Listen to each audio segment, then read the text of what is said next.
소개받은 송윤학이라 합니다. 앞에 보여드린 영상은 사실 제가 다 설계한 건 아니고 하고 친하게 지내는 그 이교 건축사님이라는 분이 계신데, 네, 그분하고 같이 설계한 공동 작품입니다. 네, 제가 오늘 이렇게 보니까 이렇게 영상을 만들어 이 앞에 화면을 만들어 놓으셨더라고요. 그래서 사실 제가 이런 자료를 드린 적이 없는 것 같은데, 이걸 만드셨길래 되게 서치 능력이 대단하시다 그러면서 저에 대해서도 웬만하면 다 알겠구나 싶어서 저에 대해서 따로 소개를 안 드려도 사실 상관없지 않을까 그런 생각은 했었습니다. 예, 그러면 이제 본격적으로 말씀을 드리도록 하겠습니다. 이제 저희가 뭐 아시다시피 책을 내면서 이제 건축탐구 경남 이렇게 이제 건축사 6인의 그 건축 기행식으로 지금 이야기를 하는 것인데요. 첫 번째 이제 배종렬 건축사님과 이제 서정석 건축사님 하고 이제 세 번째 시간이 이제 제 시간입니다. 그래서 세 번째 강연에서 이제 무엇을 보여줄 것인가를 제가 되게 고민하게 됐었는데, 그 허정선 선생님께서 제가 그 강연하는 거에 앞서서 한 두 차례 정도 전화를 주셨습니다. 재미있는 좀 에피소드나 이런 것들 좀 섞었으면 좋겠다. 이제 그런 말씀. 이제 평소에 이제 제가 뭐 어떤 회의나 뭐 이런 자리에서 사실 제가 주로 이제 듣고 있는 입장이다 보니까 얼마나 걱정이 되셨으면 전화를 그렇게 두 분씩이나 주셨을까 이런 생각이 들어서, 그렇지만 사실 갑자기 재밌는 사람이 될 수는 없지 않습니까? 그래서 제가 가지고 있는 것들을 이제 보여드리는 걸로 최선을 다하겠다 이렇게 말씀을 드리고 싶습니다. 그래서 저희가 이제 건축물을 설계를 하면 항상 그 대지 분석부터 하거든요. 그래서 그 땅이 어떤 성격을 가지고 있는가, 여기에 무엇을 닮을 것인가를 생각을 해야 되는데, 그래서 이제 선생님께서 이제 두 번이나 전화를 주셨는데 제가 이 청중들에 대한 분석을 시작을 하고 이 강연을 진행을 해야 되겠다고 생각을 했습니다. 그래서 제일 놀랬던 것은 사실 그 앞에 두 분이 이제 강연을 해주셨는데 그 강연이 아무도 어렵지 않다고 하시더라고요. 그래서 제가 두 번 강연을 뭐 저도 다 들었지만 제가 듣기에도 되게 어려웠었는데 어렵다고 하시지 않으니 너무 놀랍다는 생각이 좀 들었었습니다. 이제 두 번째는 건축사 분들도 여러 분 계시고요. 그리고 각계각층 전문가들이 이렇게 포진되어 있다 보니까 제가 이렇게 함부로 이야기를 하는 것이 되게 두렵기도 하고 되게 힘든 일이 되겠다 이렇게 생각을 했습니다. 그리고 세 번째는 이제 필기하면서 질문까지 하시더라고요. 그래서 여기서 이제 말을 한다는 것이 굉장히 두렵기도 하고 그렇습니다. 그래서 이제 이런 굉장히 힘든 사항들을 가지고 제가 강연을 한다는 것을 좀 이해를 해주시고요. 그래서 오늘 제가 강연하고자 하는 방향은 이제 건축사로서 이제 저희가 쓴 책의 취지도 그렇거든요. 이제 건축사로서 이제 건축 기행을 하면서 건물을 어떻게 이제 보는 것인가, 혹은 저희들은 어떻게 보고 있는가 이런 것들을 보여주고 싶었습니다. 그래서 저는 이제 개인적으로 사실 건축사라는 것은 이제 이야기를 만들고 그 이야기를 공간화하는 사람이라고 생각을 합니다. 그래서 이제 저희가 나중에 한 4개의 건물을 돌아볼 건데 그 건물에서 어떤 이야기를 담았고 그것을 어떻게 공간화했는가를 주로 보여드리도록 하겠습니다. 죄송하지만 좀 앉아서 할게요. 목소리가 들리세요. 그래서 이제 건축사라는 것은 좋은 사람들을 행복하게 만들기 위해, 좋은 공간을 만들기 위해 같이 고민하는 사람이라고 생각을 합니다. 여기서 중요한 것은 가치라는 그런 그 이미지라고 생각을 합니다. 그리고 최근에 이제 건축적인 경향도 마찬가지거니와 여기에서 저는 이제 강연자와 청중의 경계를 흐려 스며들어 같이 이야기하고 싶습니다. 그래서 이렇게 앉은 것도 있습니다. 네. 그래서 제가 이제 여기서 이제 말씀드리고 싶은 것은 같이 소통하면서 함께 건축을 느꼈으면 하는 바람을 담고자 합니다. 그래서 이제 청중분들에게 제가 요청사항을 한 3가지 정도로 말씀을 드리고 싶은데요. 첫 번째는 질문을 모아놓지 말고요. 생각날 때마다 아무 때나 질문을 좀 해주셨으면 좋겠습니다. 그리고 정답은 건축 기행이니까 건축은 정답은 없다고 생각을 하고요. 그래서 가감없이 의견을 드러내 주셨으면 좋겠다 그렇게 생각을 하고 있습니다. 그리고 세 번째는 건축 비행을 통해서 만나는 생각은 사실 틀린 게 없다고 생각을 하거든요. 단지 너와 나의 느낌이 다를 뿐이니까 그것에 대해서 두려워하지 말고 편하게 말씀을 해주셨으면 좋겠다. 그렇게 요청을 드리고 싶습니다. 그래서 제가 오늘 강연이라면 강연 자리에서 이제 보여드리고 싶은 내용은 우리 동네 이제 건축 기행에서 이제 해당되는 부분인데, 그들이 숨쉬면 숨쉬던 이곳에 그날의 역사가 숨쉰다. 이제 113페이지부터 118페이지에 해당되는 내용을 좀 세부적으로 좀 말씀을 드리고자 합니다. 그래서 거기에서 담은 부분이 무엇인가 하면 그 기념관 건축입니다. 그리고 왜 이 기념관 건축을 다뤘으면 하는가를 말씀을 드리고 싶은데요. 이 기념관 건축은 제가 봤을 때 그 이야기, 담아야 할 이야기가 굉장히 분명하다고 생각을 합니다. 그 이야기에 대한 방향도 이제 분명하고요.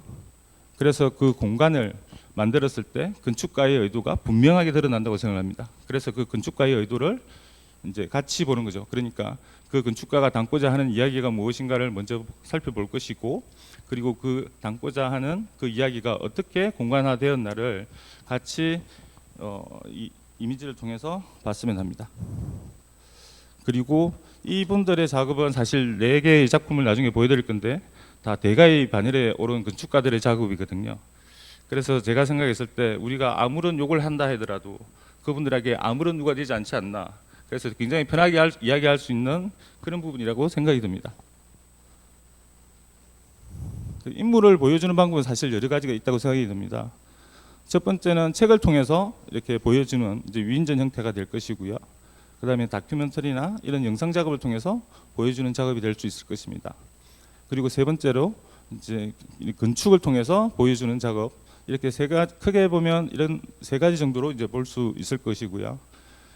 그 여기서 제일 중요한 것은 사실 만드는 사람의 관점이 드러날 수밖에 없다고 생각이 듭니다. 그 제한된 부분들이 있기 때문에, 그래서 그런 기억의 선별과 통제가 같이 이루어지게 되는 상황입니다.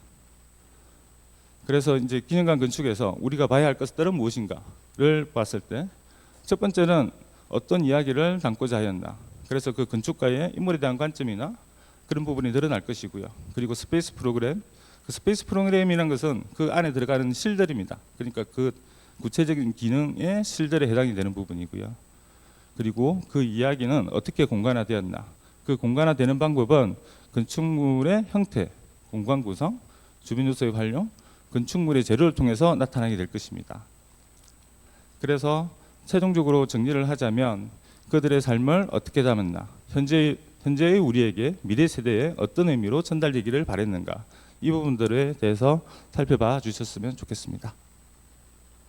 그래서 기념관의 정의에 대해서 이렇게 보면요, 기념관은 훌륭한 인물이나 어떠한 뜻 등을 오래도록 잊지 않고 마음에 간직하기 위하여 유물이나 유품 또한 여러 가지 자료나 사진들을 전시함으로써 특정인들의 업적과 역사적 일을 기록하고 전시하는 공간이라고 해석될 수 있을 것입니다. 그리고 기념관은 인물에 대한 이성적이며 보편적이고 완전한 역사를 제시하는 것을 목표로 삼아 자료를 찾아 분류하고 자료를 새롭게 조명하고 진실한 역사를 생산하는 곳입니다. 결국은 기념관은 인물과 사건에 대한 기억을 위한 추모를 위한 공간이 될 것입니다. 그러면서 기념관은 시간이 흐르면서 공동체 전체를 위한 또 다른 기념 유산이 되기도 합니다. 건축물은 몇 세대를 이어서 기억을 보존하기 때문입니다. 그럼 기념관은 어떻게 변해왔나, 이것들을 살펴보면 이제 예전의 기념관들은 이제 독립기념관이나 지금 사례로 든 전쟁기념관이 있을 건데요, 굉장히 이제 위계적이고 그리고 중심이 분명하고 좌우 대칭으로 이루어졌습니다. 그리고 기념관은 사실 전달을 위주로 생산을 했습니다. 근데 지금 현재의 기념관들은 이제 대중들한테 훨씬 더 친근하고 그리고 접근하기가 굉장히 편해지고, 그러니까 접근성을 굉장히 우선시 두고 있습니다. 그리고 그것이 이 사건이나 이 인물들이 현재의 우리에게 어떤 의미를 가지고 있나를 보게 함으로써 그 의미 전달에 큰 방점을 두고 있습니다. 그래서 저희가 이제 돌아볼 순서를 보시면 첫 번째로는 그 하만에 있는 손양원 목사 기념관을 보게 될 것이고요. 그 이현석 건축가님이 설계해 주셨습니다. 그리고 재정구 커뮤니티 센터 성유상 건축가님이 설계하신 거고요. 세 번째로는 박태준 기념관 조명수 건축가님이 설계하신 거고요. 네 번째로는 윤희상 기념관 미현식 선생님이 설계한 건물입니다. 이 네 개의 건물 대부분이 많이 가보시기도 하고 이제 그랬었기 때문에 제가 이제 보여드리는 영상이나 뭐 이런 것들을 통해서 좀 더 구체적으로 혹은 서로 이야기를 나누면서 이렇게 이야기가 전개되었으면 좋겠다고 생각하고 있습니다. 그 첫 번째 손양원 목사 기념관 부분입니다. 그 손양원 목사님은 뭐 여러분 많이 아시는 분도 계시겠지만 개신교 장로회 목사님이십니다.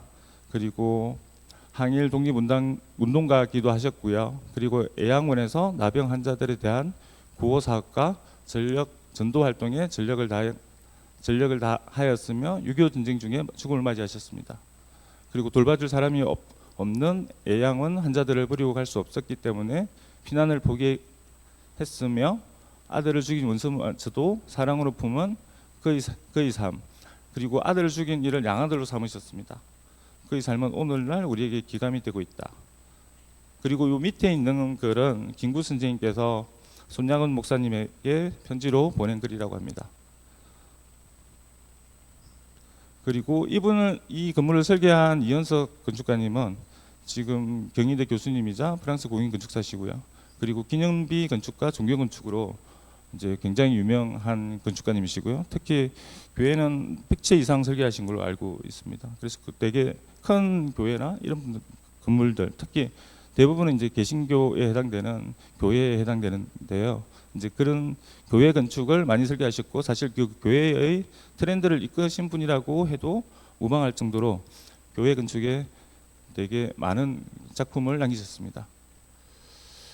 이 부분은 그 이현석 건축가님이 이제 설계하신 그 스케치하신 내용인데요. 이제 여기서 보면 큰 원형 실린더 속에 3개의 공간을 담고자 했다고 말씀하셨습니다. 그리고 지금 이 부분이 이제 원래 그 손양호 목사님의 생가에 해당되는 부분이고, 그래서 이 원형의 이 건물을 굉장히 강조를 했고요. 그래서 덜린 볼륨과 열린 건축의 단순하고도 기념적인 가치 실현을 이 건축물에 도입하고자 하셨습니다. 이것은 저희 평면도인데요. 이 도면 자체가 사실 좀 익숙하지 않으실 수 있는데 이제 이게 1층 평면도에 해당이 되고요. 그리고 이 부분이 이제 2층 평면도에 해당됩니다. 1층에서 이제 이쪽에서 이렇게 진입해서 이제 2층으로 올라와서 3개의 전시관을 거치고 이 아래로 내려오는 방식입니다. 그래서 이 건물의 중심은 이 원형 실린더의 공간이 중심이 되고 부가적인 공간은 그 우측 상단에 이렇게 붙어 있습니다.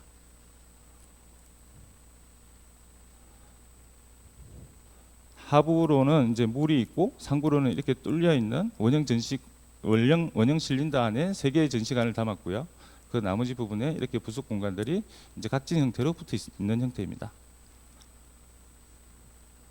단면도를 보시면 아까 말씀드린 3개의 전시관이 있는데 3개의 전시관이 각각의 테마를 이제 화이트, 스톤, 레드 이렇게 3개의 공간으로 담았습니다. 이것이 이 건물의 형태입니다. 그래서 지금 이 주도래 면에 있고요. 이쪽 부분이 지금 손양호 목사 생가에 해당되는 부분이고요. 이 길을 통해서 접근해서 올라가는 방식이 채워져 있습니다. 지금 이 부분이 지금 생가를 이제 복원한 형태입니다. 그리고 이쪽에 그 추모비가 있고요.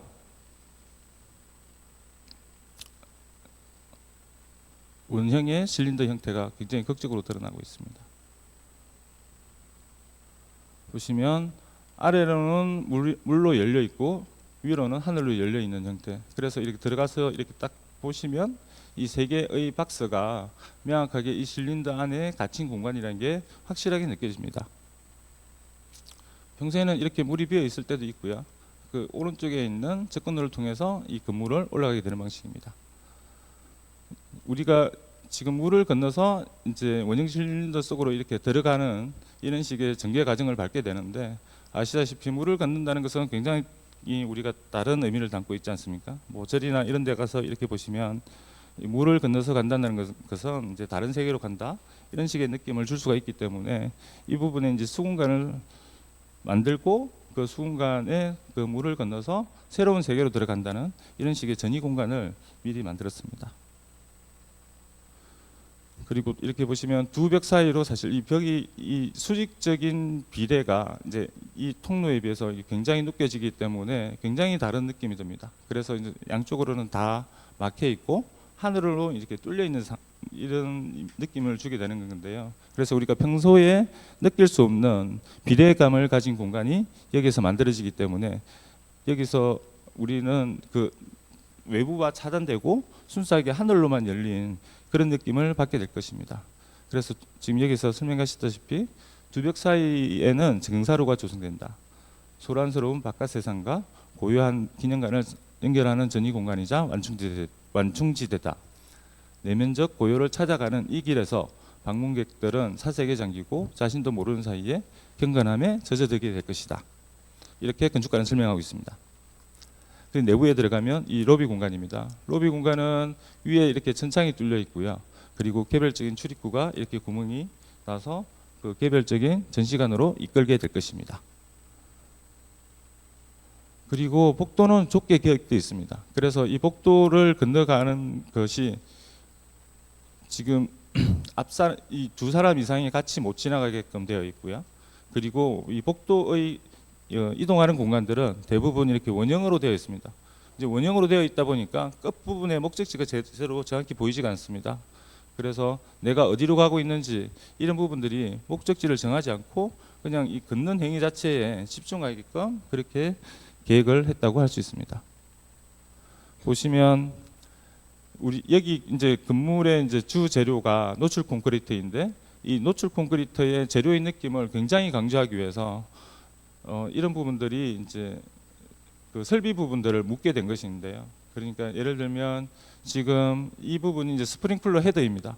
그 아시겠지만 스프링클러라는 것은 이제 화재 방지를 위해서 불이 났을 때 저기서 이렇게 물이 나오는 구조거든요. 일반적으로는 다 천정에 이렇게 붙어 있습니다. 천정재가 있고 이제 그 천정재에 스프링클러 헤드가 설치되는데 이 건물은 이제 측면에 이렇게 매설된 형태로 이렇게 설치가 되는 것이죠. 그러니까 요 안에 다 이제 그 소방 배관이 다 지나가게 될 것이고요. 이제 그렇다는 말씀은 이것을 구현하기 위해서 굉장히 공을 들일 수밖에 없다. 그러니까 건물을 보통 콘크리트를 이제 골조 구조로 하고 이제 저런 부분들은 보통 골조가 끝난 다음에 이렇게 설치하게 되는데 이제 저런 부분들은 미리 매설할 수밖에 없기 때문에 굉장히 공이 든다고 할 수 있습니다. 그리고 이렇게 조명등 같은 경우도 이렇게 매설된 형태로 그러니까 조명의 위치도 분명하게 잡아야 될 것이고요.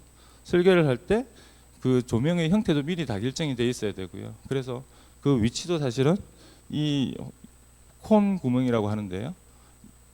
콩 구멍과 콩 구멍 사이에 정확하게 중간을 잡아야 되기 때문에 이렇게 오차가 있으면 이 건물의 디테일이 살 수가 없기 때문에 노출 콘크리트 건물은 특히나 이런 부분들에서 굉장히 신경을 써야 되는 것이고 그래서 대부분의 이제 우리가 주변에서 보시는 노출 콘크리트 건물이 완성도가 낮은 것은 이런 부분들에 대한 신경이 덜 썼기 때문에 이루어질 수밖에 없는 상황들입니다.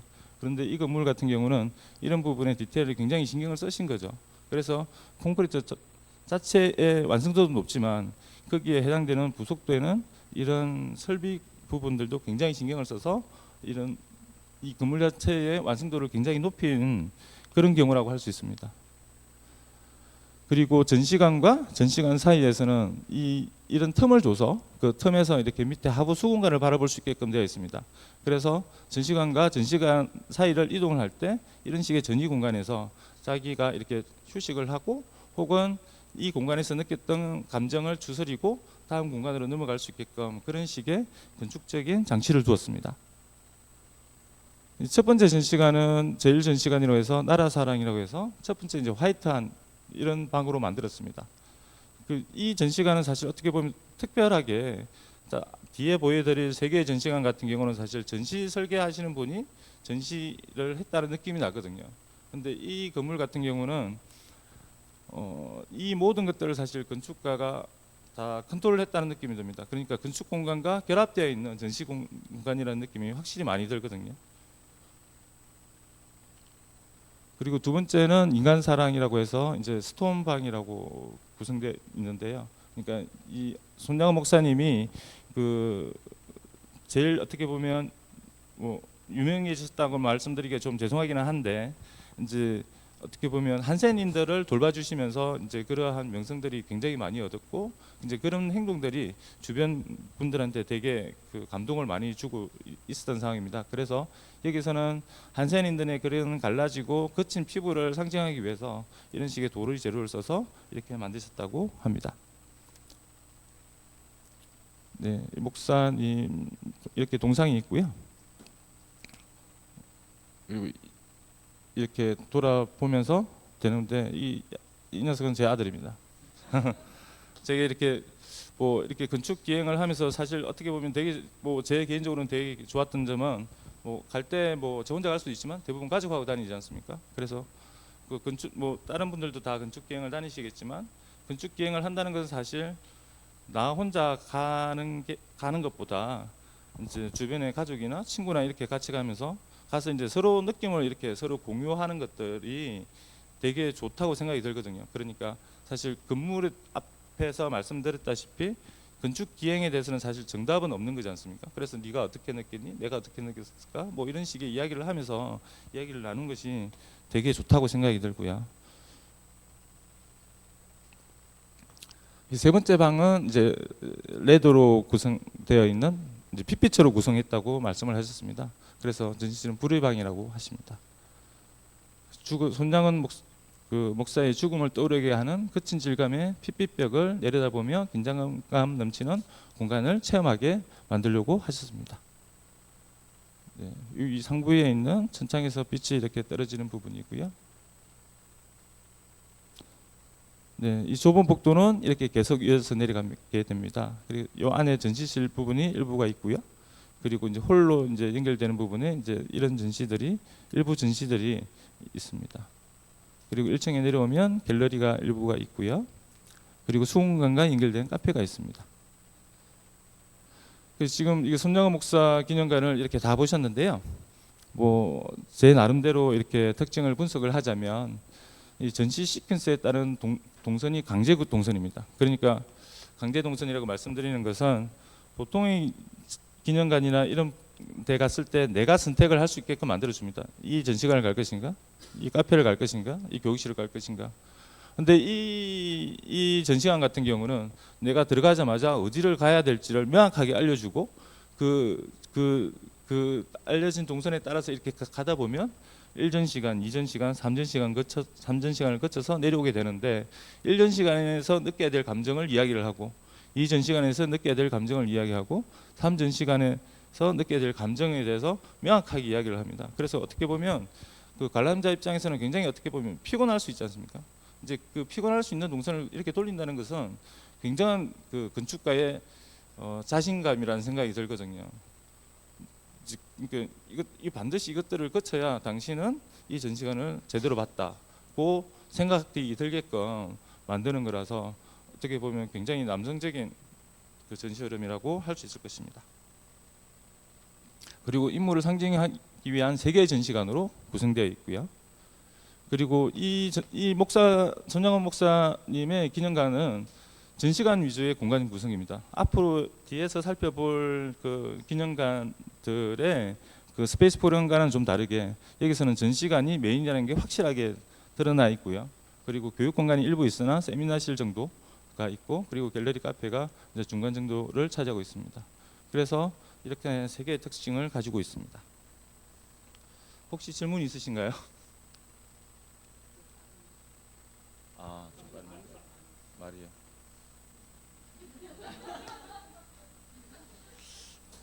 그렇군요. 네. 예.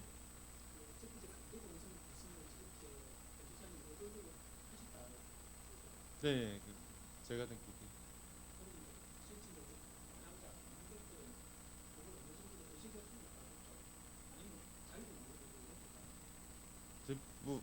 대부분은 사실은 그걸 의식하고 이렇게 느끼다기보다는 다 돌고 나면 아 내가 강제로 이렇게 돌았구나 이렇게 느끼게 되지 않을까 그렇게 생각은 듭니다. 네.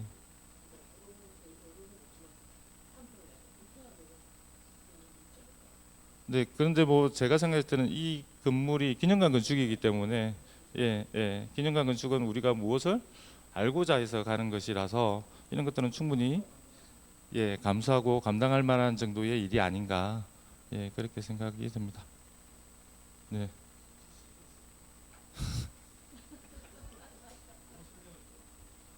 그거는 하동열 건축사님이 설명해 주시는 게 더 좋을 것 같습니다.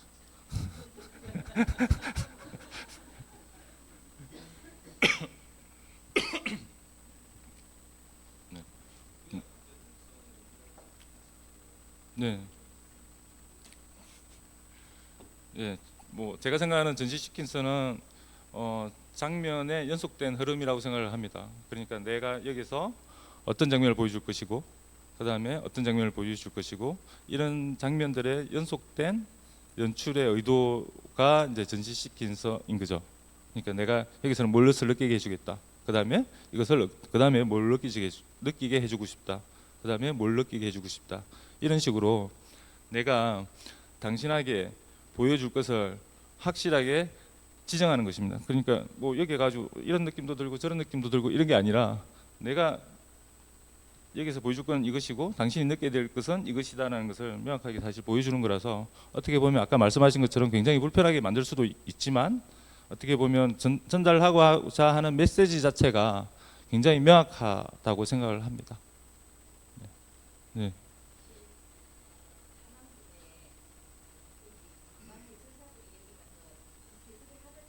아, 네.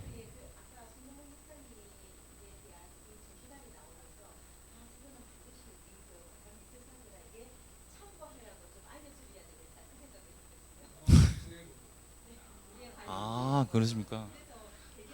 네, 네. 네, 그래서 이 강의는 제일 무서운 것 같습니다.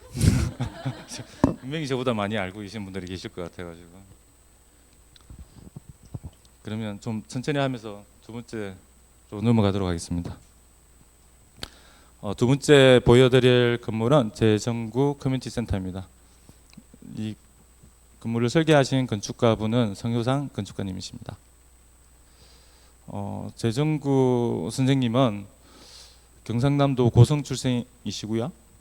그리고 72년부터 청계천 판자촌에서 도시 빈민 활동을 시작해 일생을 도시 빈민의 생존권, 인권 보호 운동을 전개하며 인민의법, 빈민운동의 대부로 불렸습니다. 그리고 이 건물을 설계하신 성효상 건축가님은 뭐 사실 지금 현재 제일 많이 알려지신 분이라 특별하게 설명이 없을 정도로 뭐 유명하신 분이신데요. 심지어 제 마누라도 알고 있으니까 되게 뭐 유명하신 분이라고 생각합니다. 그래서 뭐 대표적으로는 사실 이 근처에 김해 있는 노무현 전 대통령 묘역을 들 수 있을 것입니다. 이제 이거는 사실 성효상 선생님께서 설계 의도를 사실 남기신 건데요. 근데 이 글을 꼭 읽어봤으면 하는 그 바람이 있어서 이 글을 가져왔습니다. 그래서 이 글의 내용이 좀 많아서 여기 계신 양현숙 건축가님한테 좀 부탁드릴게요. 그래 이거 다 읽어.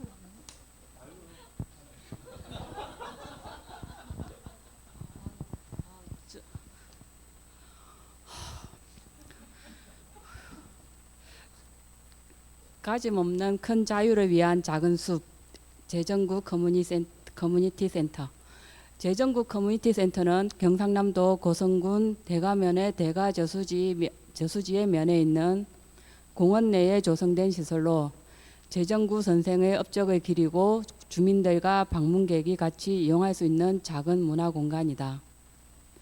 제정구 선생은 이 고성 출신으로 도시 빈민의 생존권과 인권 보호를 위해 일생을 헌신한 인권운동가로 가짐보다 비우고 나누는 삶을 여러 사람과 더불어 사는 공동체적 삶을 실천하다 병으로 이른 나이에 세상을 떠났다. 선생은 우리 모두의 내면에 흐르는 존엄성에 대해 누구보다 깊이 집착하였으며 그런 분을 기억하는 집이라면 보다 근본적 건축이어야 한다고 여겨 가장 단순한 건축의 형태인 박공 지붕의 집을 먼저 그렸다. 또한 선생은 늘 늘 연대하신 분이어서 단독의 건물보다는 두 채가 더 합당하다고 여겼고, 따라서 단순한 집 두 채를 나란히 놓게 된다. 그러면 그 두 채 사이로 보이는 대가 저수지의 풍경은 전에 보이던 풍경보다 더욱 아름답게 보인다. 두 채는 강의실과 전시실 그리고 북카페로 구성된 단층의 건물이며, 이 두 채 사이의 마당에는 사람들을 늘 한대하신 선생의 정자를 두어 모든 이들이 선생과 같이 있도록 하였다.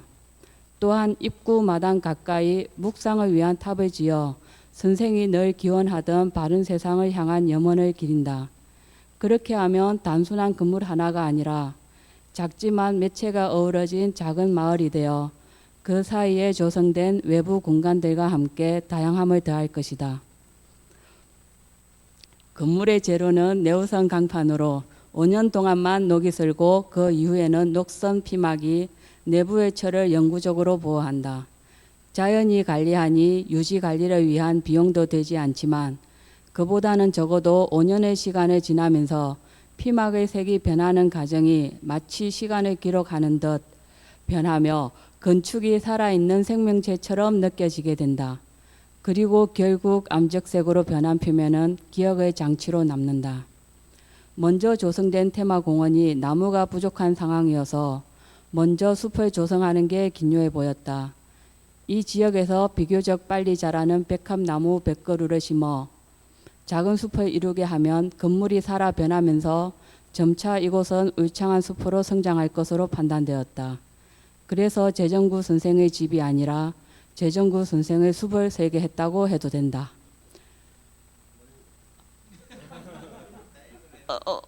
한 달락 나왔습니다. 또한 이 숲 속에 선생의 일상을 만나게 하기 위해 미술가 이목상 선생에게 부탁하여 일상의 모습으로 빚어진 동상을 설치했다. 어떤 동상은 방문객을 한대하는 모습으로 서 있고, 어떤 것은 깊은 사색의 모습으로 혹은 기도하는 모습 등으로 곳곳에서 선생을 만나게 된다.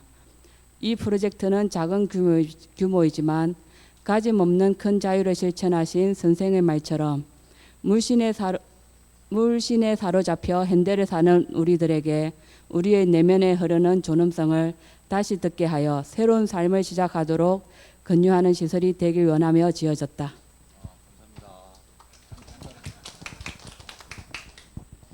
이렇게 건축사들하고 이렇게 강연을 하게 되면 그만 읽어도 된다고 이야기를 해도 끝까지 자기가 하고 싶은 대로 끝까지 다 읽는 이런 버릇이 있습니다. 그래서 지금 보시다시피 여기에서 지금 되게 앞으로도 계속 나올 말이지만 여기에 가장 큰 테마는 가짐없는 큰 자유를 위한 작은 숲이라고 생각을 합니다. 그리고 여기에 나왔던 말들이 지금 다음부터 계속 나올 것이니까 그 내용을 확인하는 걸로 이 내용을 대신하고자 합니다. 여기가 지금 대가 연못 테마공원인데요. 이 건물 안에 지금 이 H자로 생긴 이 건물이 지금 기념관이고요. 그리고 여기가 기도소이고요. 그리고 여기가 정자 건물입니다. 이제 배치도입니다. 건물이 명확하게 이렇게 더 확실하게 보이시죠, 그죠? 이 건물의 평면도입니다. 이 주차를 하고 이쪽으로 들어서게 되면 이쪽 부분에 이제 기도소가 있어서 기도소는 굉장히 수직적인 질서를 가지고 있습니다. 건물이 되게 높게 형성되어 있고 나머지 부분들은 아까 말씀드린 대로 굉장히 소박하고 단층의 건물입니다.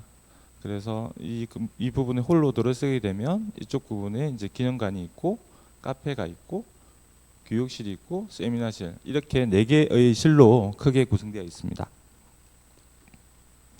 앞쪽에서 보시면 뒤쪽에 이렇게 기도소와 단순하고 소박한 형태의 단층으로 된 기념관을 보십니다. 그리고 뒤쪽에서 이렇게 보시면 연못을 향해 이렇게 열려 있는 메스 형태를 확실하게 느끼실 수 있을 것입니다. 위쪽에서 보신 모습입니다. 이 부분은 계속 넘길게요. 천천히 보시면 감상하시면 될 것 같습니다. 그리고 앞에 그 말씀이 나왔는데 원래 지금 이 사진들이 사실 제가 그 성윤상 선생님이 작품집에 있는 부분을 따온 부분이라 지금 이것이 굉장히 초기에 찍은 사진입니다. 지금 이 나무들이 백양나무라고 하는데 백양나무 100그루를 이 근처에 심었다고 하십니다. 그래서 백양나무가 굉장히 빨리 커서 여기 자체에 이제 숲을 이뤘으면 좋겠다는 그런 염원을 담았다고 하십니다. 네, 처음에 들어서서 이제 보시는 기도소 부분이고요. 그 재정구 선생의 동상이 있고 요 하늘에서 빛이 쏟아져 들어옵니다. 네. 예, 주차장에서 이제 들어가는 입구에 해당되고요. 지금 이 건물에 쓰인 재료는 네우슨 강판이라는 건데요. 네우슨 강판은 사실 그 성유상 선생님의 시그니처 재료입니다.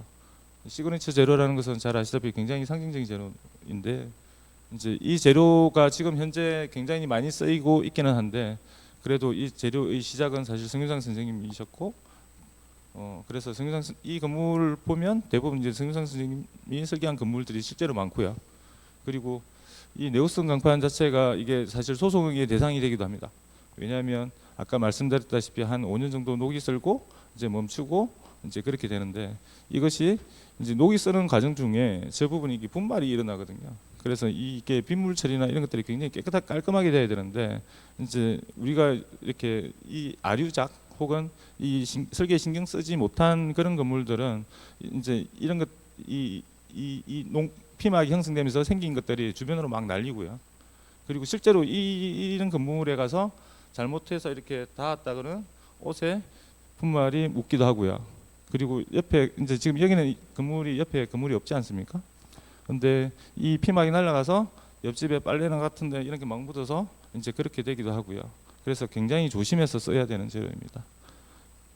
그리고 시간의 흐름을 보여주는 재료라고 말씀드린 부분은 아까 말씀드렸다시피 이제 5년 지나서 이렇게 녹이 멈춰서 이렇게 되는 부분인데 뭐 대부분의 경우는 요즘에는 이렇게 그 시간에 따라서 이제 녹이 쓰는 것이 굉장히 편차를 보이기 때문에 미리 녹을 쓴 재료를 가져와서 설치하는 것이 일반적입니다.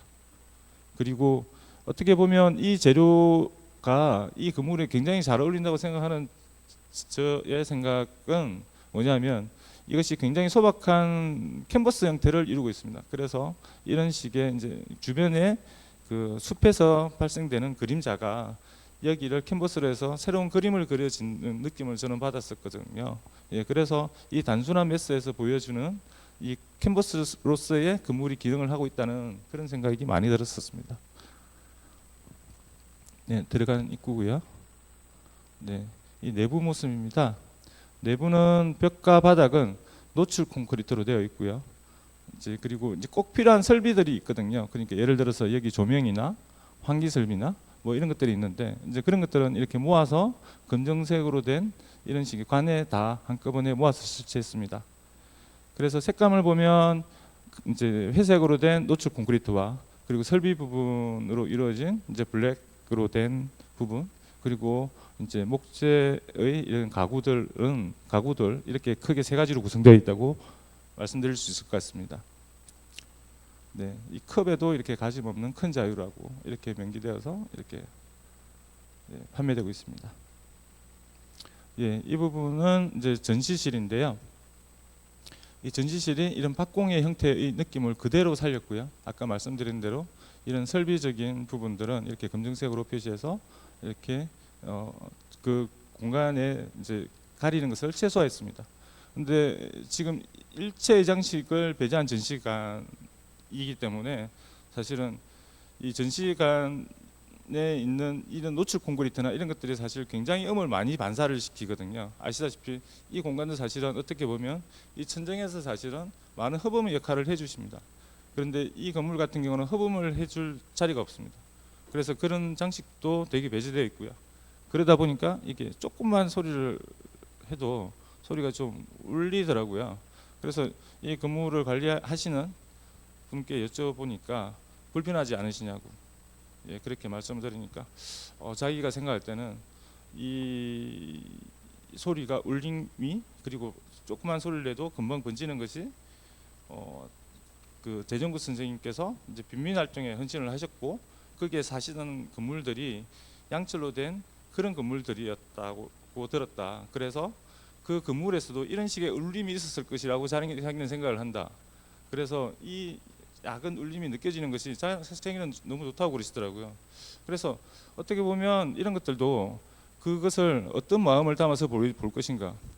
예를 들어서 내가 성규 선생님이 되게 이렇게 까고 싶어서 갔다고 하면 이런 것도 설계를 생각도 안 하고 설계를 했다고 생각을 했을 건데 이쪽 건물을 관리하시는 분은 성규 선생님에 대한 존경의 마음을 담아서 아 이런 것까지 재정구 선생의 삶을 닮았구나 이렇게 생각을 하시더라고요.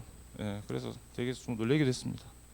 그래서 우리가 어떤 것을 보는 것은 사실 그분에 대한 마음을 어떻게 갖고 쳐다보냐에 따라서 이렇게 180도가 달라질 수 있겠구나 그런 생각이 들었었습니다.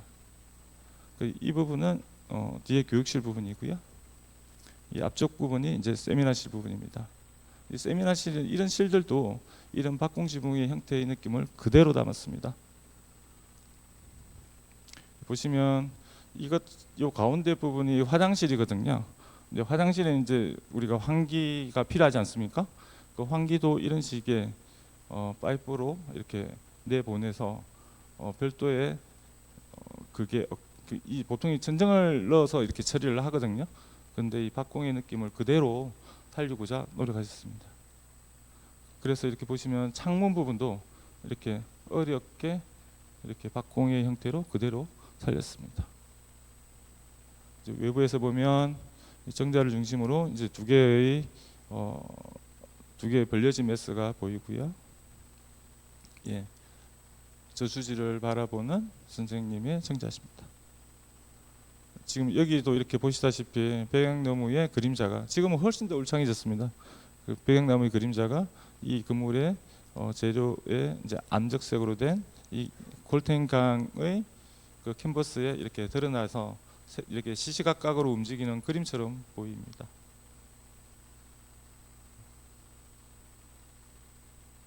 조경 부분과 어우러진 느낌이고요.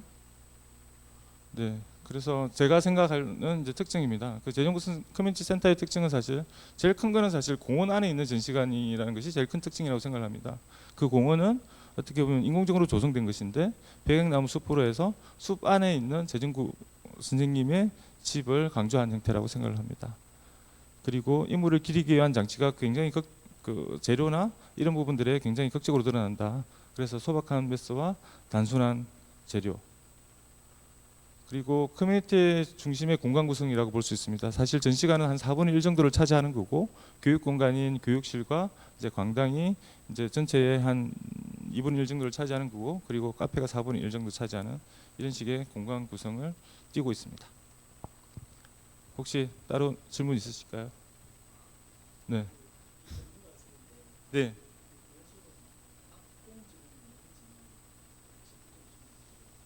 아, 네, 네, 네.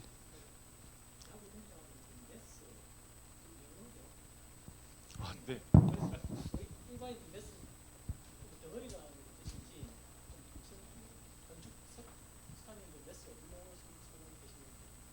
김정현 교수 선생님 너무 잘 알고 계세요.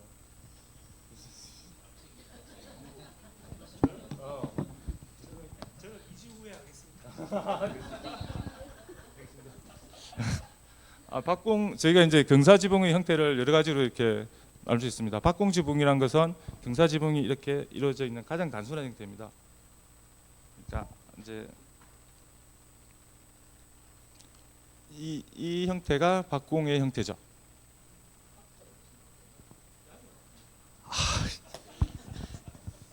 제가 그 한자를 잘못해서 죄송합니다. 그거는 제가 허정주 선생님한테 여쭤보고 싶은데 참 마이크를 못 넘기겠고 그리고 이제 지붕 형태는 이게 박공지붕인데 여기서 이제 우리가 팔짝지붕이라는 이야기를 하지 않습니까? 예, 그럼 여기에서 다시 이쪽에 이제 점화가 붙고 여기에 이렇게 박공면이 있는 지붕이 이제 팔짝지붕이 되는 거죠. 그래서 제일 흔히 볼 수 있는 지붕이 사실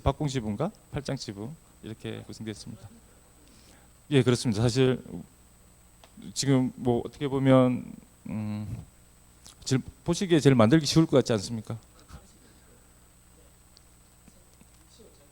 네네.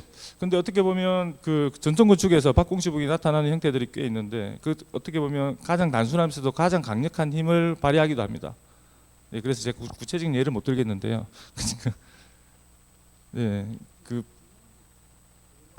예, 두민만 증사를 줘서 네, 예, 예. 아, 네, 메스는 뭐 말씀하신 대로 이제 덩어리를 이제 보통 이제 메스라고 말씀을 드리는데요. 그래서 저희가 이제 건축에서 이야기할 때는 이제 메스와 볼륨 이렇게 두 가지를 이제 구분해서 이제 말씀을 드립니다. 이제 메스는 순수한 이제 이렇게 덩어리감을 말씀을 드리는 거고, 이제 볼륨감은 덩어리를 포함해서 빈 공간을 포함해서 같이 느껴지는 네, 메스는 그 덩어리감이라고 생각해 주시면 될 것 같습니다.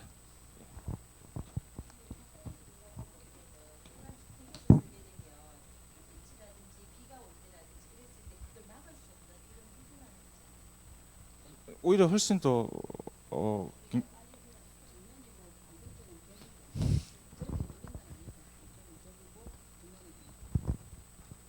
네.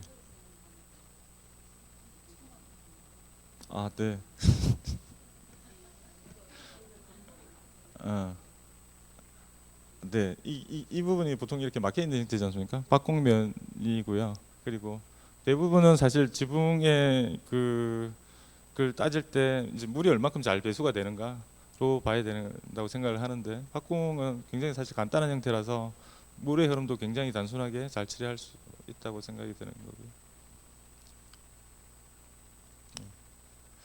그러면 다른 질문이 없는 걸로 생각을 하고 넘어가도록 하겠습니다. 예, 세 번째 건물은 임락문화공원의 박태준 기념관입니다. 건축가님은 조병석 건축가님이시고요. 예, 박태준 기념관의 박태준 선생님의 호는 청암입니다. 박태준 구 본가의 건물 및 구조를 유지하여 박태준 기념관을 설계하였다. 주변 대지와 어울리는 설계안으로 앞쪽으로는 바다, 뒤쪽으로는 박태준이 즐기던 산책로와의 유기적인 관계가 강조되었다. 이게 조병수 선생님이 하신 말씀입니다. 박태준 선생님은 뭐 잘 아시겠지만 이제 포항제철을 설립하셨고 그리고 그 이후에는 정치인으로 활동하신 분입니다. 이 건물을 설계하신 조병석 건축가님은 지금 이 지평집이나 이회수문학관 그리고 수영공장 리노베이션을 통해서 많이 알려지신 분인데요. 그래서 땅과의 관계 이런 부분들을 굉장히 중요하게 생각하시고 그리고 리모델링 작품들이 굉장히 많습니다. 땅은 지금 기장군의 임락면에 속해 있는 땅인데요. 여기가 이제 박태준 선생님의 생가가 있었던 땅이고 현재 그 주변 바로 옆에 그 가족분들이 실제로 기거하고 살고 계십니다. 이 그런 이제 조병수 선생님이 임락문화공원 그러니까 박태준 기념관을 이제 설계하면서 말씀하셨던 건데 되게 괜찮은 글이라 생각이 들어서 한번 같이 읽어보려고 합니다. 이름도 안 불러줘 이제.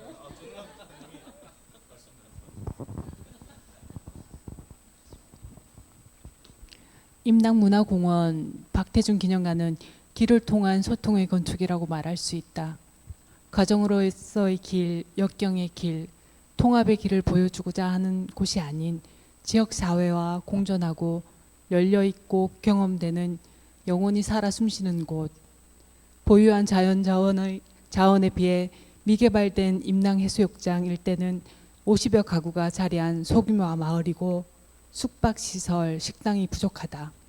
또한 해운대로부터 시작되는 부산 갈매기의 끝자락에 위치한다.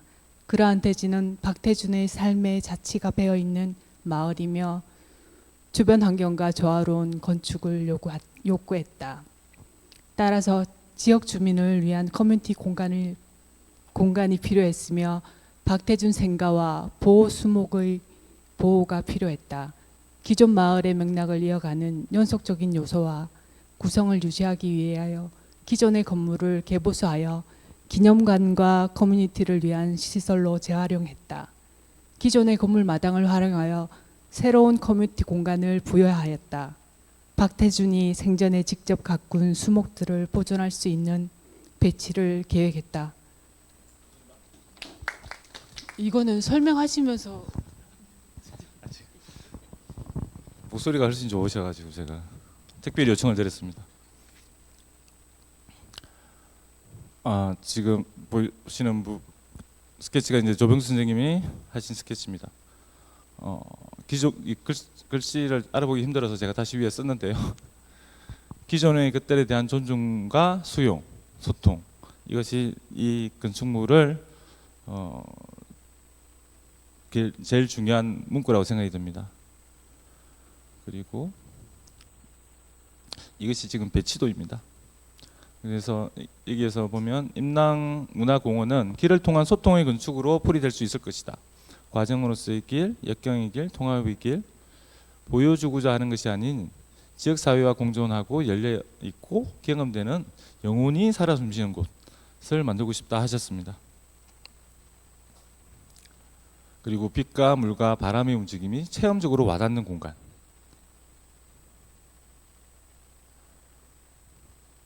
지금 이 부분이 박태준 선생님 기념관이 들어선 땅이고요. 그리고 앞쪽에 이렇게 바로 해변가가 있습니다. 그리고 박태준 선생님이 걸었던 산책로가 이쪽에 있다고 합니다. 그래서 이 바다와 이 산책로와 이 땅의 관계가 사실은 이 건물을 이루는 주요 요소가 됩니다. 앞에 이게 임랑이라는 이제 바다고요. 그리고 지금 이 건물이 박태준 선생님 기념관입니다.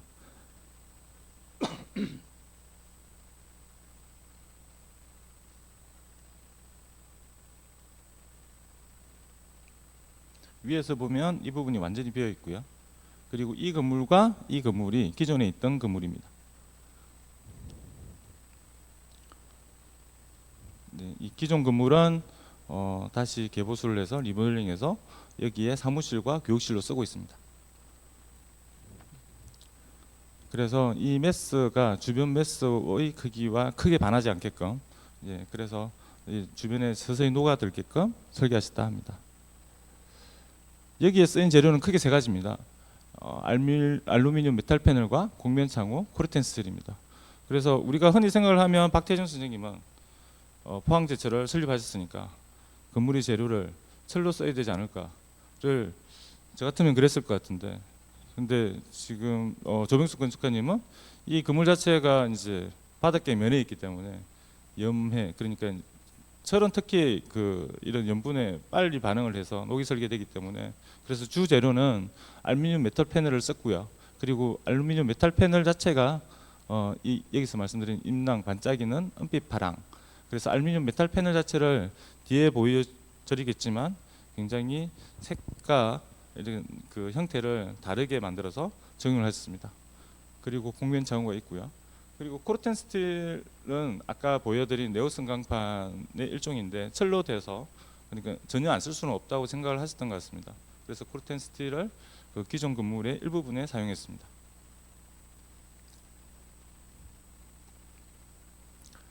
그래서 이 재료가 지금 주 재료로 사용한 알루미늄 메탈 패널입니다. 그래서 반짝이는 은빛 파랑을 표현하고자 하셨습니다. 굉장히 이렇게 형태를 이렇게 다양하게 구성을 했고요.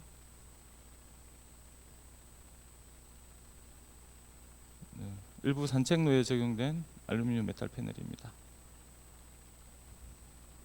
아까 말씀드린 코르텐 강이 지금 이런 식으로 쓰여져 있습니다. 이 건물이 원래 이제 벽돌 건물이라고 하더라고요. 그래서 벽돌이 이렇게 쌓여 있는 느낌을 여기에 반영했다고 하십니다. 디자인 컨셉에 대해서 이제 조병수 건축가님이 이제 말씀하신 부분을 제가 다시 말씀을 드리도록 하겠습니다. 이 2라고 적혀 있는 이 세 개가 기존에 있던 건물이고요. 그리고 이 부분이 지금 박태준 선생님의 인척이 살고 계신 집입니다. 그리고 여기 나무가 소나무 두 그루와 이 개잎 개잎 무슨 나무가 여기 이 나무입니다. 예. 그리고 이쪽에 기존에 이제 대나무 숲이 이렇게 있습니다. 지금 다이어그램을 순차적으로 보여드릴 건데요. 이 왜 이렇게 설계를 하셨는가를 굉장히 잘 보여주는 다이어그램이라고 생각들어서 보여드립니다. 이 건물이 기존에 있던 건물들이고요. 그리고 이 나무 1, 2, 3 이 나무 재주가 기존에 있는 요소들입니다. 이 부분들을 살리면서 건축을 하고자 했습니다. 그래서 이 부분을 그대로 남겨두고 여기 나머지 부분에 이렇게 메스를 이렇게 덩어리를 이렇게 넣었고요. 그 다음에 이 부분에 필요한 부분을 이렇게 비웠습니다. 파내고 이 부분은 주출입구가 형성되는 부분이기 때문에 다시 좀 더 파내고 이런 식으로 해서 메스를 구성을 하고요. 이제 그 다음에 이제 여기가 이제 중정 형태의 공간이 되는데 아까 말씀드린 이쪽 부분이 이제 박태준 선생님의 이제 산책로가 있는 공간입니다. 그래서 이쪽 부분의 메스는 1.5m를 낮추고 이 뒤쪽 부분은 메스가 이제 캔버스 역할을 하기 위해서 1.5m 정도를 들어 올렸습니다. 그렇게 해서 이 건물의 전체적인 모습이 구성이 된 겁니다. 그리고 이 중정으로 향하는 통로를 3군데를 뒀습니다. 그래서 이 통로에서 이 나무들이 보이게끔 그렇게 구성한 형태입니다. 네, 전체적인 배치도고요. 그래서 보시면 기존 건물이 이렇게 3개가 구성되어 있고 나머지 부분에 이렇게 메스가 이제 가느다랗게 들어가 있습니다. 그리고 평면도인데요. 지금 이쪽으로 들어와서 오른쪽으로 가면 이 전시 공간이 만들어집니다. 그리고 전시 공간은 이제 강대 동선인데 이쪽으로 돌아와서 이렇게 나오게끔 이렇게 구성되어 있고요. 그리고 이쪽 부분에는 사무실과 도서관, 카페, 요 끝 부분에 이제 기존 건물인데 1층이 수정구와 2층이 영상실로 갖춰져 있습니다.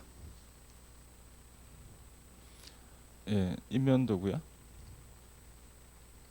보시면 아까 말씀드린 이제 은빛 파랑이 이게 느껴지게끔 이렇게 사이사이를 둬서 이렇게 재료를 깔았고요. 예, 빛이 하고 만났을 때 그리고 이제 다른 전시와 이렇게 결합돼서 사용하기도 하고요. 이제 들어가게 되면 이쪽 부분이 아까 이제 커뮤니티 시설로 연결될 것이고 오른쪽으로 가면 이제 전시 시설로 이제 접근하게 됩니다. 전시 시설에 이렇게 가까이 갔을 때는 전시 시설이 직접 보이지 않고 이 시트지로 불투명하게 처리가 되어 있습니다. 그래서 자연스럽게 왼쪽으로 이제 동선을 이끌게 되는 것이고요. 들어서게 되면 이렇게 문을 만납니다. 이 문이 굉장히 불친절한 게 손잡이조차도 없습니다. 그래서 어떻게 보면 크게 원목으로 된 문이고요. 그래서 사실 처음에 이 문 앞에 섰을 때 이렇게 멈칫거리게 되거든요. 그 문을 이제 밀고 들어가게끔 되어 있고 힌지가 이렇게 박혀 있습니다. 그래서 이게 문이 이렇게 도는 형태가 됩니다. 그래서 아마도 이제 그 주가가 이제 의도하셨던 바는 여기서 한번 서서 마음을 가다듬고 들어오게끔 하기 위해서 손잡이 자체를 달지 않지 않았었나 그렇게 생각을 하고요. 이제 들어가게 되면 이제 하늘에서 쏟아지는 빛을 따라서 이렇게 걸어가게 됩니다. 아까 말씀드렸다시피 이제 원형의 이제 복도가 지닌 특별함은 사실은 끝에 무엇이 있다는 것을 보이지 않게 만드는 그런 궁금증을 유발하기 위한 것이 가장 크다고 생각을 합니다.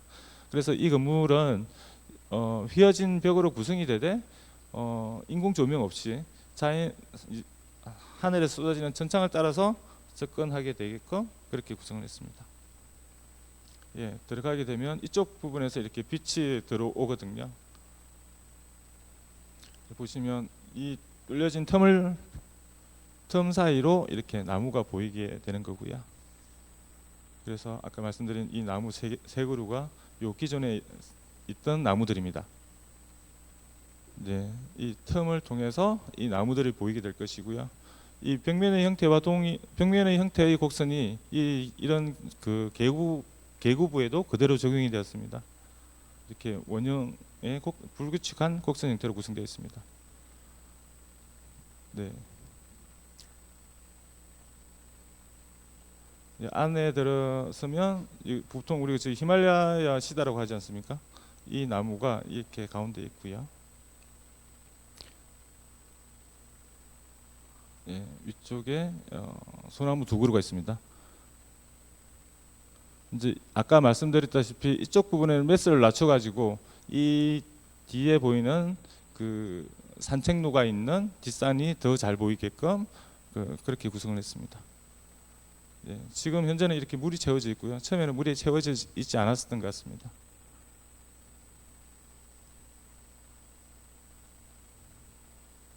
제가 아까 말씀을 못 드린 게 이게 계획갈나무입니다.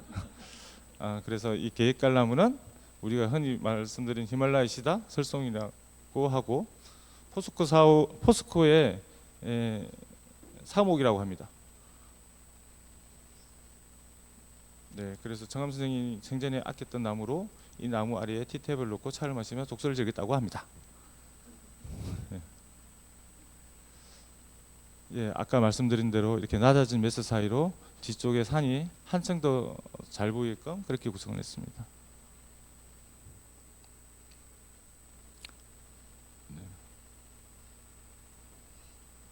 네, 다시 들어오게 되면 아까 요쪽 계구부입니다. 요쪽 계구부. 이 계구부가 이제 중정면이 맨하게 이렇게 세 개가 뚫려 있는데요. 한쪽은 아까 처음에 만났던 그 계구부고, 그다음에 두 번째 이제 길게 찢어진 계구부를 만나게 됩니다.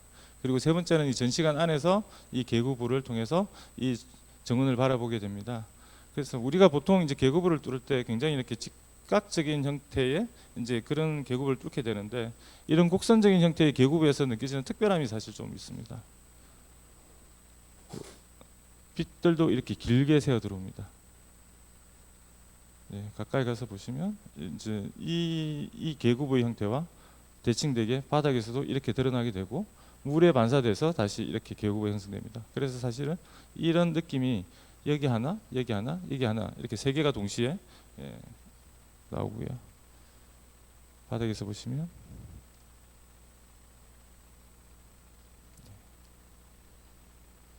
네, 이 부분이 되게 좋아서 계속 사진을 좀 몇 개 찍었습니다. 네, 안에 들어가게 되면 이제 전시관 입구에 이제 드디어 다다르게 됩니다. 사실 지금까지 이제 앞에서 봤던 것은 사실 전혀 사실 전시관은 이 안쪽에 있지만 요 앞에서 느껴지는 그런 것들이 훨씬 더 되게 다양한 느낌을 준다고 생각이 들고요. 그리고 그래서 이 전시관 앞에 오면 이렇게 천창을 통해서 우리가 전시 발걸음을 유도하게 되고 여기가 이제 전시관 입구에 해당되는 부분입니다. 예, 들어서게 되면 오른쪽 부분에 아까 보였던 중정이 펼쳐지고요. 이제 왼쪽 부분에 이렇게 전시의 형태가 있습니다. 그리고 최근에는 이렇게 살펴보니까 지금 박태균 기념관이기 때문에 박태균 선생님의 그 전시만 계속하는 줄 알았는데 그게 아니라 요 앞에 중정이나 전시관을 활용을 해서 다른 식의 전시도 하시더라고요. 그래서 여기가 사실은 박태균 선생님의 전시관이기는 하지만 어떻게 보면 이 마을의 커뮤니티 공간으로서 활용된다는 것이 확실하게 느껴졌습니다.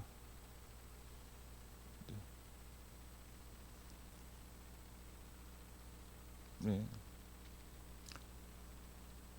지금 이 부분이 이제 제가 사진을 찍어서 이제 보여드리는 이유는 이쪽 부분이 지금 환기 덕트 부분입니다. 대부분의 환기 덕트는 사실은 이제 천정에 설치되어 있는데요. 여기서는 천정에 굉장히 깔끔한 느낌을 유지하기 위해서 천정에는 조명만 있고요. 모든 다른 설비 배관들은 바닥으로 줬습니다. 네, 나오면 이게 인포메이션 부분이 되고요. 모든 조명은 사실 이렇게 기둥과 천정이 사이로 다 배열이 되어 있습니다. 예, 이쪽 부분이 이제 도서관 부분이고요. 그리고 이쪽 부분이 카페 부분입니다. 카페의 사이로 이제 아까 말씀드렸던 고르텐강으로 된 벽돌로 표시된 이런 부분이 보이는 거고요. 그리고 이런 창을 통해서 이제 바깥에 아까 말씀드린 알루미늄 패널이 보입니다. 네, 화장실 부분인데 굉장히 폭이 좁게 이렇게 구성이 되어 있고요. 그리고 화장실 안도 이렇게 굉장히 심플하게 벽에는 노출 콘크리트 표시되고 바닥도 콘크리트를 간 걸로 그렇게 계획되어 있습니다. 이 2층에 이렇게 영상관이 있고요. 이 부분은 이 기둥 사이가 굉장히 좁은데 이 기존 건물을 리모델링하면서 어떻게 어쩔 수 없이 생긴 부분이라고 판단이 들고요. 네, 여기에서 뭐 이렇게 직선적인 면의 복도와 곡선적인 부분의 복도가 이렇게 교차하는 부분입니다. 예, 이 부분은 제가 들어갈 수 없어서 이제 자료로만 이제 확인을 했던 사항인데 이제 기존 건물을 리모델링하면서 이 부분은 사무실로 지금 사용하고 있는 부분입니다. 예, 이쪽으로 나가면 이렇게 야외 정원에 이렇게 산책로가 이렇게 있고요.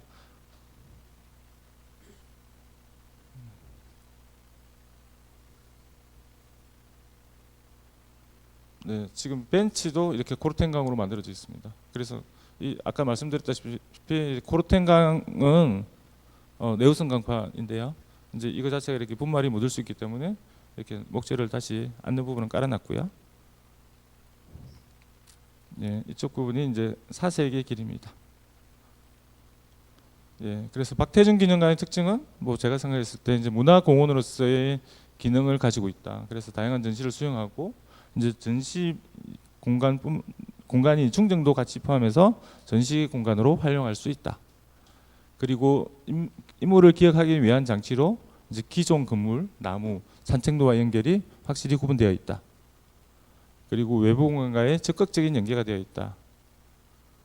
그래서 이제 커뮤니티 중심의 공간 구성으로 되어 있습니다. 그래서 전시실이 절반 정도 차지하고 있고 교육 공간이 절반, 그리고 카페 공간이 일부 있는 이런 식의 공간 구성으로 되어 있습니다. 혹시 질문하실 게 있으실까요?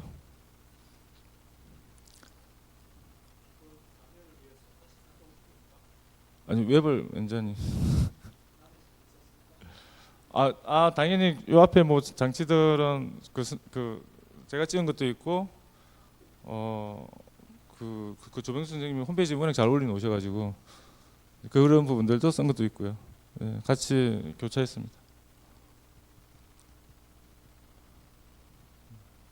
그럼 다른 질문이 없으신 걸 알고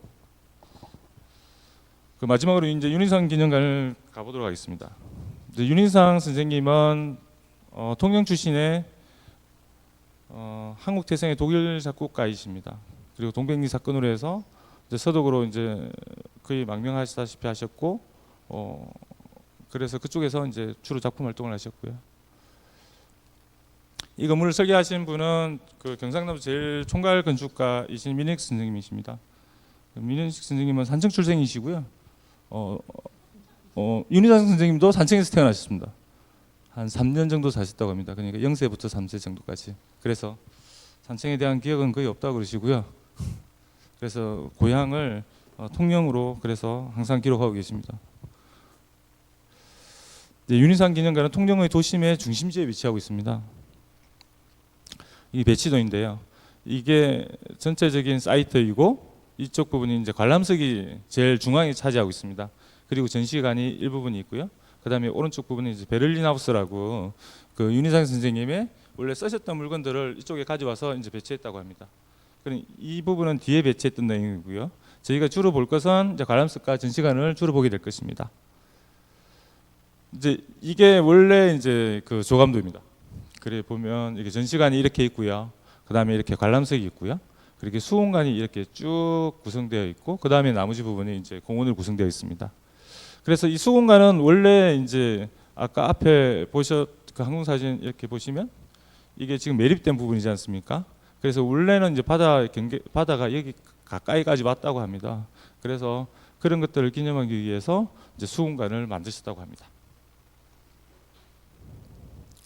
지금은 이 윤희상 기념공원은 이제 아까 말씀드렸다시피 도심 중앙에 위치하고 있어가지고요. 이제 공원으로서 지금 작동하고 있습니다. 여기서는 이제 두 개의 재료를 쓰셨는데요. 이제 화흥석, 그 화흥석 중에서도 굉장히 거친 느낌의 화흥석입니다. 그리고 목재를 사용을 하셨고요. 그래서 특이하게 이제 보통 우리가 관람석을 구성할 때는 그 관람석이 사실은 계단식 공간으로 구성을 하지 않습니까? 그래서 사실 일반적인 구성은 그건 계단식 구성인데 여기서는 거의 슬로프 형태로 구성을 해서 자유로운 형태의 그 행위가 일어나기를 바랬다고 하십니다. 1층은 카페하고 메모리얼 홀로 구성되어 있고요. 2층은 전시실로 구성되어 있습니다. 그래서 이 기념관을 무대로 해서 이제 공연이 일어나기도 하고요. 그래서 공연이 없을 때는 이렇게 아이들이 이렇게 뛰어노는 이런 식의 장소로 활용되기도 합니다. 북동쪽에 이렇게 진입구를 통해서 이렇게 들어갈 수 있고요. 그리고 이런 진입구들이 다 열려 있습니다. 그래서 이제 여기가 어떻게 보면 항상 그 이 시설을 이용하지 않을 때도 이게 항상 자유롭게 열고 닫고 열려 있는 공간으로 활용을 해서 공원으로 작동하기를 그렇게 바랬었다고 합니다. 네, 그래서 화장실도 이제 공중 화장실의 형태를 띠고 있습니다. 남동쪽 진입구가 있고요. 이쪽 진입구가 있고. 전시관에 들어서게 되면 이제 2층 부분이 이제 윤희상 선생님 기념관 부분이고요.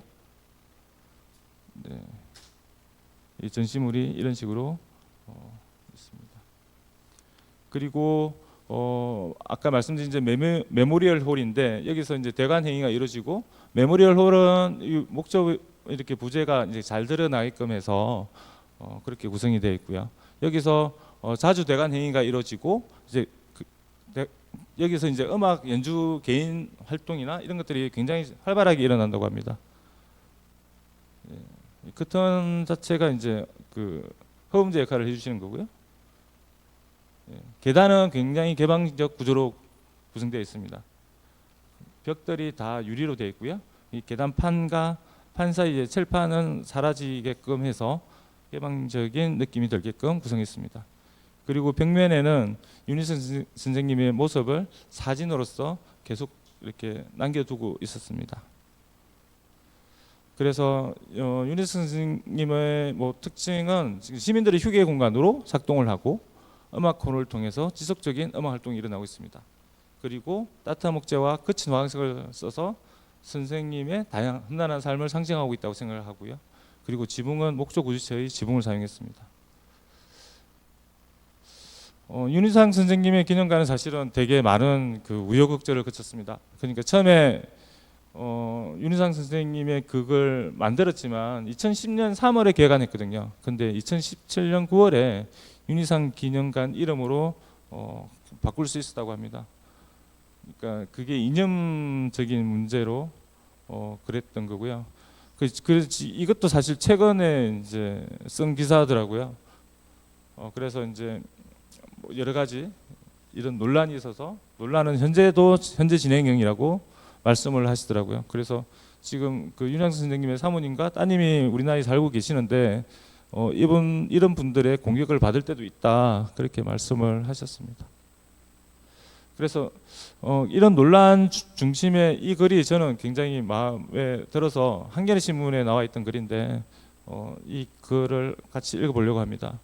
경남 통영시의 도심에 자리한 윤희상 기념관으로 들어서자 입구에 새겨진 시 한 편이 눈에 띈다. 이 집에 윤희상 선생이 살고 있다. 그의 기념관인 만큼 당연한 말이지만 왠지 가슴 한켠이 먹먹하다. 네, 윤희상 기념관을 윤희상 기념관이라고 부르지 못한 그런 아픔이 있는 느낌이 들었습니다.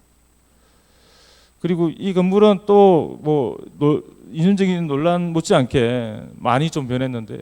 그러니까 아까 말씀드린 이 수공간이 어떻게 보면 민혁 선생님이 설계할 때 굉장히 그 공을 들인 부분이라 생각이 들거든요. 근데 이게 한 2달 정도 유지됐다고 하시더라고요. 왜냐하면 이것이 이제 뭐 우리 관급 설계에서 뭐 자주 일어나는 일인데 이거 자체 방수가 안 돼가지고 한 달에 그 소득세가 3,300만 원씩 나왔다고 하더라고요. 윤 대통령 그 청와대도 아니고 이제 그만큼 나오니까 이게 감당할 수가 없으니까 결국에는 수공간을 없애고 그냥 시민들의 휴게 공간인 잔디로 바꿨고요. 그리고 여기 이제 고측창이 쪽 2군데 설치되어 있고 옥상이 사실 전망 공간으로 계획되어 있었습니다. 근데 지금 전시적인 이유 때문인지 모르겠지만 고측창은 막혀 있고 옥상은 못 올라가게 통제 공간으로 그냥 두셨더라고요. 그래서 원래 설계하셨던 그거와 좀 많이 좀 다르게 사용되고 있어서 이제 그런 부분이 굉장히 안타까웠습니다. 그래서 다음과 같은 말로 이 강연을 마무리하고자 합니다. 근현대사의 상처가 많은 우리나라에서는 인물 자체에 대해서도 혹은 보여주는 방식에 대해서도 많은 논란거리를 알고 있다. 기념관은 특정한 관점에서 선별된 인위적인 기억을 보존하고 전달하는 역할로 인한 한계가 있으며 기억은 통제되고 도구화되기도 한다. 하지만 우리는 역사를 존중하고 근본적으로 방문객을 존중하고 방문객의 지적 능력과 시민의식을 존중함으로써 이러한 논란을 잠재울 수 있다고 생각한다. 판단은 개별적인 사항으로 남겨둬도 될 만큼의 성숙한 사회에 이르렀다. 네, 이상으로서 저의 강연을 마치도록 하겠습니다. 사실 예술에 있어서 순위를 논한다는 것이 의미가 있겠습니까? 라고 그 민혁 선생님이 말씀하셨거든요. 그렇지만 꼭 순위를 매긴다고 하면 사실 네 군데 다 어떻게 보면 그 기념관 자체만으로서 작동하지는 않습니다. 그러니까 거기 자체가 다 공원의 일부로서 작동하게끔 그렇게 구성되어 있고요. 그것은 이제 기념관이 순수하게 누군가를 기념하기 위한 공간이라기보다는 그 동네의 커뮤니티 센터나 문화 공간으로서 활용되기를 바랐던 것들이 제일 크다고 생각이 들었습니다. 그래서 그 공간으로서 제일 잘 활용되고 있는 유리선 기념관이 아닐까. 네, 그렇다고 생각합니다.